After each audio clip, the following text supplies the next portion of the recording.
What kind of person calls fake cops to shut down a backyard barbecue? The kind who thrives on control, who sees a gathering of laughter and sizzling burgers as a personal affront. That's what I learned the day Marla Jenkins, the self-appointed queen of our HOA, stormed my yard. It was a perfect July evening, the air thick with the scent of charcoal and jasmine, my backyard alive with friends and neighbors. Kids chased fireflies, their giggles weaving through the strum of my buddy Jake's guitar. I flipped burgers, the grill hissing, my heart full. Then, like a storm cloud over a picnic, Marla appeared at the gate, her silhouette wide and unyielding, flanked by two men in cheap, mismatched uniforms.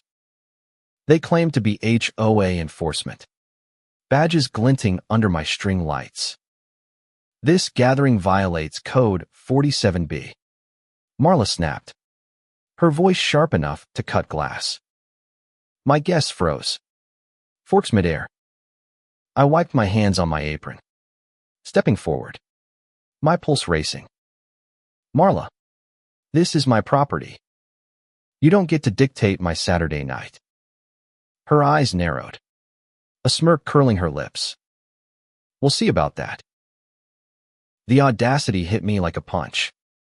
I'd moved to this quiet suburb for peace, not to be policed by a neighbor with a vendetta. Marla had been a thorn since day one, leaving passive-aggressive notes about my unmowed lawn or unauthorized porch decorations. But this was war. I glanced at my guest's cousin Lena, a nurse who'd just worked a double shift. My old friend Marcus, a firefighter who rarely got a night off.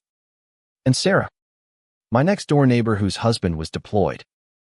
They deserved this night, this moment of joy. I wasn't letting Marla steal it. You're trespassing, I said, voice steady but burning. Leave, or I call the real cops. The fake officers shifted, their badges looking flimsier by the second. Marla scoffed, folding her arms. Go ahead. Try. I run this neighborhood. Her confidence was a blade, but I wasn't backing down. I pulled out my phone, dialing my friend Tom, an off-duty cop who lived 3 blocks away. Tom and I had served together years ago, back when I was a volunteer EMT. He knew Marla's type bullies who crumpled when challenged. As I spoke, Marla's smirk faltered, her eyes darting to her officers. They whispered to her, their voices low, urgent. My guests murmured, the air growing heavy. Jake set down his guitar, standing beside me. Lena, ever the peacemaker, tried to reason with Marla. We're just having a barbecue. Marla, nobody's hurting anyone. But Marla wasn't here for reason. She wanted dominance. You're all in violation, she barked, pointing at the string lights, the grill, even the kids' chalk drawings on the patio. This stops now, or you're fined. The fake cops nodded, one scribbling on a clipboard, his hands shaking. Then came the twist I didn't see coming. Sarah, quiet until now, stepped forward, her voice trembling but firm. Marla, I know you're lying. Those aren't HOA officers. I saw them at your house last week, fixing your AC.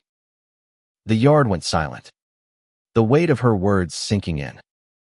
Marla's face flushed, her mouth opening, then closing.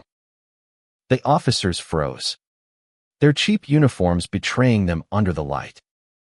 Sarah, whose husband was overseas, who'd been battling loneliness, had just thrown a grenade into Marla's plan. I seized the moment. You hired fakes. Marla, that's low, even for you. My guests gasped, then rallied, their voices rising in indignation. Marla's control was slipping, and I could see it in her eyes' panic. Raw and real. Tom arrived minutes later, Not alone. Two of his off-duty colleagues, still in gym clothes, flanked him. They didn't need badges to exude authority. Their presence was enough. Marla's fake cops shrank back, their clipboards useless. Tom's voice was calm but ironclad. "Marla, you and your friends need to leave. Now." She sputtered, pointing at me. He's the one breaking rules. But Tom wasn't swayed. He stepped closer, his eyes locked on hers. "Impersonating an officer is a crime. Want to test me on that?" The fake cops bolted, tripping over a lawn chair in their haste, leaving Marla alone on my deck. My guests cheered, but I felt no victory yet. Marla's humiliation was just the beginning to come for us, and I wasn't done fighting back. The confrontation wasn't over. Marla stood defiant, her face a mask of fury, but I saw the cracks her hands trembled. Her voice wavered. "You think you've won?" she hissed, stepping closer, her bulk looming. "I'll have this whole block fined." My heart pounded, not from fear, but from clarity. This wasn't just about a barbecue. It was about power, about who got to decide what community meant. I glanced at my friends, their faces a mix of anger and resolve. We'd built something here, a fragile web of connection, and Marla wanted to tear it apart. I wouldn't let her. "You don't own us, Marla," I said, my voice carrying across the yard. "This is our home, our night. You're done here." Tom and his colleagues didn't touch her. They didn't need to. Their presence, steady and unyielding, was enough to make Marla's bravado crumble. She backed toward the gate, muttering threats, but her eyes betrayed her. She knew she'd lost. As she retreated, I turned to my guests, expecting relief. But Lena's face stopped me cold. Tears streaked her cheeks. "She did this to me last month," she whispered. "Find me for my son's basketball hoop." Said it lowered property values. The yard went quiet again, the weight of Marla's reign settling over us. It wasn't just Meshbin bullying everyone, wielding her HOA title like a club. Marcus, the firefighter, spoke up. She tried to find me for parking my truck in my own driveway. Sarah nodded, her voice soft. She told me my garden was unkempt.